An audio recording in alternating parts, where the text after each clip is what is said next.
1,500 meters final at World Athletics Championships as Caster Semenya pips her to bronze.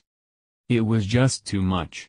Muir bobbed and pushed and hassled the strongest field in these championships, but she fell painfully short of her aim of a medal, beaten in the final meter of 1,500.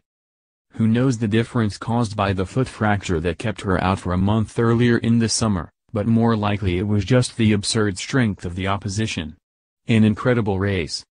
There was a world champion who holds the world record in Jensby Dibaba, an Olympic champion in Faith Kipyegon, a controversial 800 meters champion chewing up the extra meters, and Caster Semenya and Sifan Hassan, the woman responsible for the 3 fastest times in the world this year.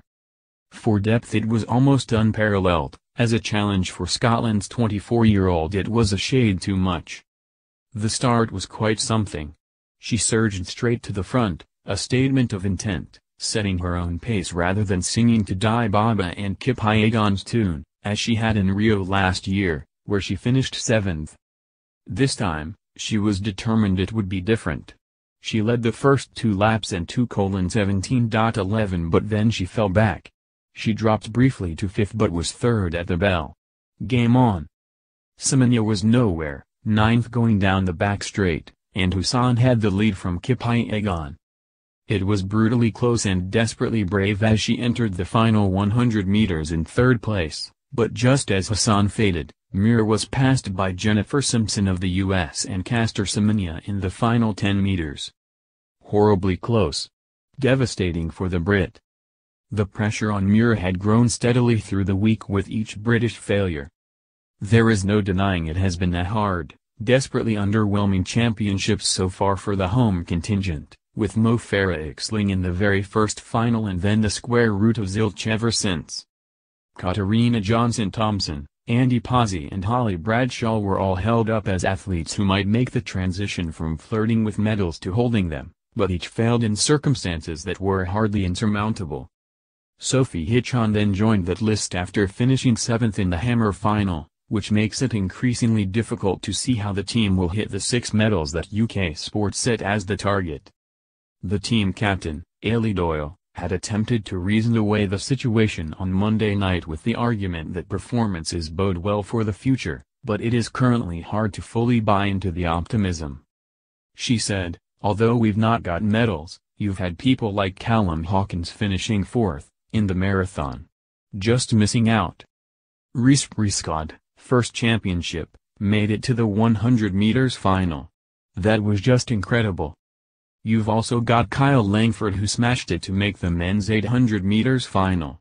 So although we're not quite making the step onto the podium, that's the future out there. You're going to see these guys for years to come.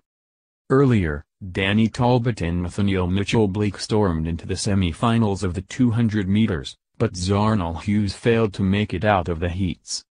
Hughes could only finish 4th in a desperately disappointing 20.43 seconds, which perhaps calls into question the wisdom of the selectors in overlooking Adam Gemili, who had come within a whisker of a 200 meters bronze at the Rio Olympics. Talbot was impressive in hitting a new personal best of 20.16 seconds. Crossing a fraction behind Wade van Niekerk, while Mitchell-Blake was the 2nd fastest qualifier in 20.05 seconds. He said, "To get through with one of the fastest times is always a good achievement. It felt amazing, the track is second to none, the cheering. Before the race I premeditated what I was going to do and just embraced it, and it was beautiful. I don't set myself any limits, the sky is the limit, let's go for a medal. Let's win." Botswana's Isaac Makwila, who ran a sub-44 seconds 400 meters and a sub-2200 meters on the same night last month, was a shock withdrawal from the 200 meters after vomiting in the call room with food poisoning. The British team had ambitiously inquired whether they might be able to capitalize in the event of Makwila withdrawing from the 400 meters by virtue of Matt Hudson-Smith being the fastest of the runners to miss out. The appeal was denied. Meanwhile, Olympic gold medalist Omar McLeod salvaged some pride for Jamaica on the back of defeats for Usain Bolt and Elaine Thompson by winning the 110 meters hurdles final in 13.05 seconds, holding off defending champion Sergei Shubnikov.